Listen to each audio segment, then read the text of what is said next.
अच्छा, कभी ये सोचा है कि हिंदू कैलेंडर में एक महीना ऐसा क्यों है जिसमें करवा चौथ, दिवाली, तुलसी विवाह मतलब इतने सारे बड़े बड़े त्योहार एक साथ आ जाते हैं।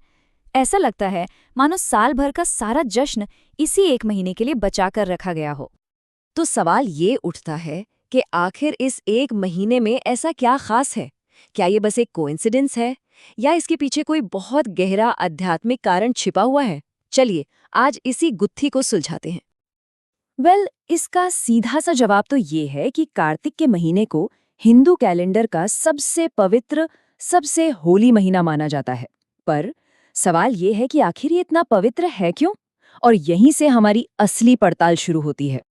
ऑलराइट, तो अब जरा गहराई में चलते हैं। देखिए, कार्तिक महीने की इस पवित्रता के पीछे कुछ बहुत ही दिलचस्प पौराणिक मान्यताएं हैं, जो इसे आध्यात्मिकता का एक पावर हाउस बना देती हैं। तो कहानी शुरू होती है चातुर्मास के खत्म होने से। ये वो 4 महीने हैं जब माना जाता है कि भगवान विष्णु कॉस्मिक नींद में होते हैं और कार्तिक का महीना उनके जागने का समय है। और सोचिए, जब ब्रह्मांड के पालनहार जाग रहे हों तो वो समय अपने आप में ही कितना शुभ और शक्तिशाली हो जाता है। और एक बहुत ही खूबसूरत बात कही जाती है इस महीने के बारे में कि इस दौरान स्वर्ग के द्वार खुले रहते हैं। स्पिरिचुअली इसका मतलब यह है कि भगवान और भक्त के बीच का जो फासला है ना, वो कम हो जाता है। ये महीना परमात्मा से कनेक्ट होने का एक सुनहरा मौका देता है।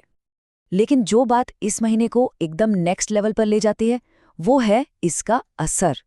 माना जाता है कि कार्तिक में किया गया कोई भी अच्छा काम, कोई भी दान या पूजा, उसका फल 100 गुना होकर मिलता है। 100 गुना? ये नंबर ही अपने आप में बता देता है कि इस महीने का आध्यात्मिक महत्व कितना गहरा है। तो अब ये तो समझ आ गया है कि ये महीना इतना खास क्यों है। पर अब देखते हैं कि कौन कौन से प्रमुख देवी देवता इसे खास तौर पर जुड़े हुए हैं। तो सबसे पहले आते हैं भगवान विष्णु।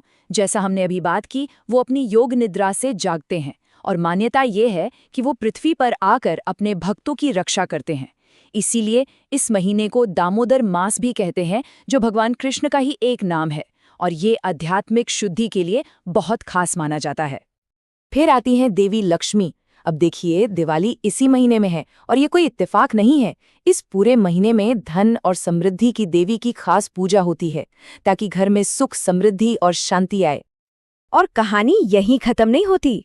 एक और बड़ी घटना है जो इसी महीने से जुड़ी है। पौराणिक कथाओं के मुताबिक भगवान शिव के बेटे कुमार कार्तिकेय ने इसी महीने में राक्षस तारकासुर का वध किया था।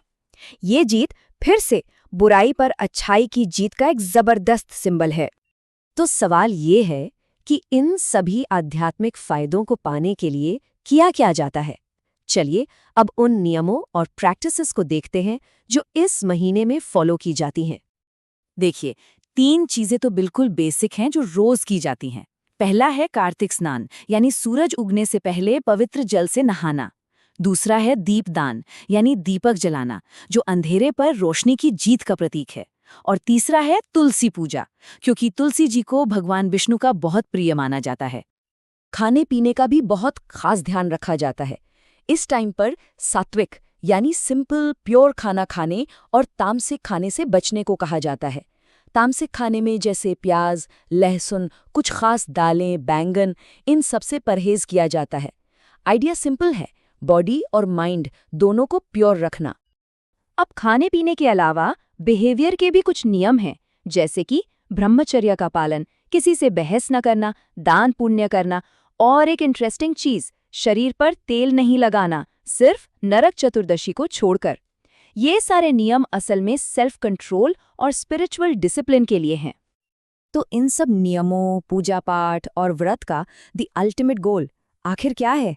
ये हमें इस पूरे डिस्कशन के सबसे जरूरी हिस्से पर ले आता है। देखिए, सबसे पहला गोल तो है स्पिरिचुअल प्यूरिफिकेशन। इन सारे रिचुअल से मन और शरीर दोनों को साफ किया जाता है और पुण्य कमाया जाता है। मतलब अपने अच्छे कर्मों का बैंक बैलेंस बढ़ाया जाता है। पर यह तो बस पहला स्टेप है, क्योंकि जो सबसे बड़ा मकसद है वो है मोक्ष। मतलब जन्म और मृत्यु के इस साइकिल से हमेशा हमेशा के लिए आज़ादी। और कार्तिक महीने में जो भक्ति और तपस्या की जाती है ना, उसे इस अल्टीमेट गोल तक पहुंचने का एक सुपर पावरफुल रास्ता माना जाता है। तो आखिर में एक सवाल छोड़ जाते हैं। आज की इस सुपर फास्ट डिस्ट्रैक्शन से भरी दुनिया में कार्तिक महीने का ये जो सेल्फ कंट्रोल, डिसिप्लिन और डिवोशन का आइडिया है, क्या ये हमें कुछ सिखा सकता है? सोचने वाली बात है ना?